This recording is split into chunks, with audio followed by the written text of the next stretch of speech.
Okay, so I'm here today to talk to you about virtual reality. So, virtual reality is the most immersive type of reality. It's a computer simulated environment that gives the user the feeling of being immersed in that environment instead of the real world. um, because of this, it's made possible to be able to experience anything at any time, anywhere. So, there's three types of virtual reality. There's non-immersive, um, semi-immersive, and fully immersive. Non-immersive would be if you're just like playing a video game on the couch. You can pretend like you're in the world of the video game that you're playing, but you still know that you're sitting on a couch in the real world.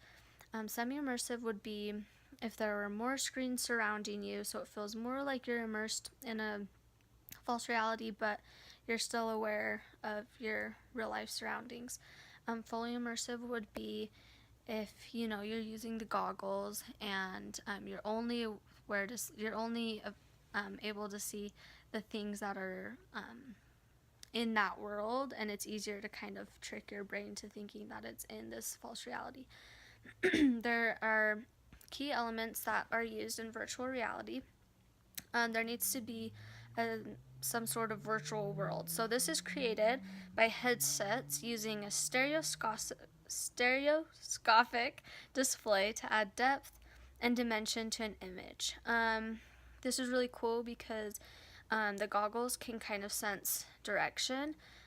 So when you turn your head to the left, it'll sense that you're turning your head to the left, and there will be a new picture pop up on the screen that's kind of showing what it would be like if what's on the left of you. There needs to be immersion, and this is the perception of being physically present in a non-physical world. So when enough senses are affected, this is when you result in total immersion, and that goes into sensory feedback.